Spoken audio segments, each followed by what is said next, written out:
Hello everyone. आज के इस वीडियो में हम जानेंगे सीआरपीसी के अंदर जो धारा 125 है जिसके अंदर मेंटेनेंस का दावा किया जाता है। ये धारा 125 कहती है order of maintenance for wife, children and parents. तो आज के इस वीडियो में हम जानेंगे कि इसकी पिटीशन फाइल करने का क्या प्रोसीजर है। ये बहुत हेल्पफुल होंगी। हम जानेंगे कि धारा 125 के अंतर्गत दावा डालने के लिए क्या क्या स्टेप होंगे। देखिए, सबसे पहला स्टेप है ये जो मेंटेनेंस की एप्लीकेशन होगी इसको आप किसी प्राइवेट कंप्लेन की तरह फाइल करेंगे, सबसे पहली चीज़। अब दूसरा स्टेप आता है कि पिटीशन को ड्रॉ करना। इसको सेम बिल्कुल उसी तरीके से लिखा जाएगा जिस तरह आप सूट फाइल करते हैं। मुकदमा लिखने के लिए जिसमें कोर्ट का नाम रहता है, उसके बाद प्लेंटिफ और डिफेंडेंट रहते हैं, उसी तरीके से ये पूरा फाइल किया जाएगा। बस लास्ट में इसके अंदर जो वादी होगा वह ऑनरेबल कोर्ट से ये रिक्वेस्ट करेगा कि आप विपक्षी को ये आदेश दें कि वह मुझे इतना पैसा भरण पोषण के लिए दे। बाकी सारी चीज़ें बिल्कुल सेम रहेंगी, क्योंकि सेक्शन 125 सीआरपीसी के अंदर बता दिया गया है साफ तौर पे कि ये जुडिशियल मजिस्ट्रेट फर्स्ट क्लास के अंदर फाइल होंगी। तो आपको कहीं और जाने की ज़रूरत नहीं है, किसी और कोर्ट में नहीं जाना है। जो जुडिशियल मजिस्ट्रेट फर्स्ट क्लास होंगी आपको वहाँ पर इस एप्लीकेशन को फाइल करना है। तीसरी चीज़ आती है कोर्ट फीस, जो आपको देखना पड़ेगा कि कितनी कोर्ट फीस है, उसी हिसाब से आपको कोर्ट फीस जमा करनी पड़ेगी। चौथा, इसमें एक पॉइंट और इम्पोर्टेंट है जानने के लिए कि अगर आप एंट्री मेंटेनेंस के लिए पिटीशन डालना चाहते हैं, यानी कि section 125 sub section 1 close D के अंदर, तो इसके लिए पिटीशन के साथ एफिडेविट भी देना पड़ेगा।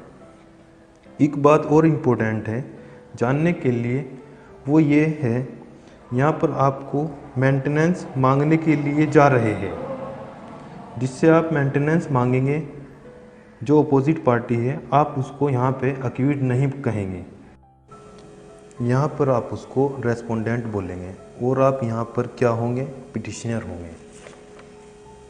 छठी चीज़ आती है, जैसा कि हमने बताया कि ये जुडिशियल मजिस्ट्रेट फर्स्ट क्लास के यहाँ फाइल होगा, और अगर उस एरिया में फैमिली कोर्ट है तो उस फैमिली कोर्ट में फाइल होगी।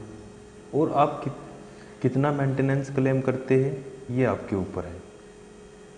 और इसकी जो प्रक्रिया होगी कोर्ट के अंदर एविडेंस कलेक्ट करने के लिए, वो प्रक्रिया जो समन केस में फॉलो की जाती है उसी को फॉलो किया जाएगा। जिसके अगेंस्ट ऑर्डर पास होना है उसकी मौजूदगी में रिकॉर्ड किया जाएगा। अगर वह नहीं है तो उसके प्लीडर की मौजूदगी में पास किया जाएगा।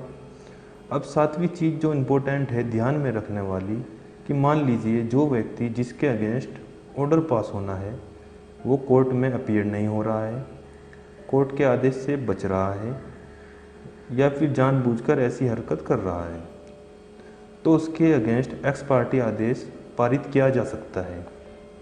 और जिसके अगेंस्ट एक्स पार्टी आदेश पास किया गया है वह 3 महीने के अंदर कोर्ट में अपीयर होकर धारा 126 के सबसेक्शन 2 में एप्लीकेशन फाइल करके उस आदेश को सेट असाइड करवा सकता है। इसके अलावा धारा 127 के अंदर जो पिटिशनर होगा या जो रिस्पोंडेंट होगा वो इसमें पिटीशन फाइल कर सकता है। अगर परिस्थितियाँ बदलती है तो मतलब कि अब जो मेंटेनेंस बंधा है बढ़ाया जा सकता है, घटाया जा सकता है। जिसके अगेंस्ट मेंटेनेंस का आदेश हुआ था उसकी इनकम बढ़ी हो, या पहले उसके पास जॉब नहीं थी अब उसके पास जॉब लग गई हो, तो ऐसी कंडीशन में जो ऑर्डर पास हुआ था उसको बढ़ाया या घटाया जा सकता है। इसके लिए धारा 127 में पिटीशन फाइल की जा सकती है। अब उसके बाद जिस व्यक्ति के अगेंस्ट ये ऑर्डर पास हुआ है कि उसको मेंटेनेंस देना है, उसके पास क्या क्या रेमेडीज़ हैं। देखिए उसके पास रेमेडी है रिवीज़न की। देखिए जो ऑर्डर पास हुआ है उसके लिए वो रिवीज़न के लिए जा सकता है ऊपरी अदालत में, यानी कि सेशन कोर्ट में। और अगर वह ऑर्डर फैमिली कोर्ट से पास हुआ है तो वह रिवीज़न के लिए हाई कोर्ट में फाइल करेगा। ये जो ऑर्डर आता है मेंटेनेंस का, इसकी वैधता कितनी होगी, ये सीआरपीसी के सेक्शन 125 के सबसेक्शन 3 में बताया गया है, जिसमें बताया गया है कि इसको इन्फोर्स करवा सकते हैं 1 साल के अंदर।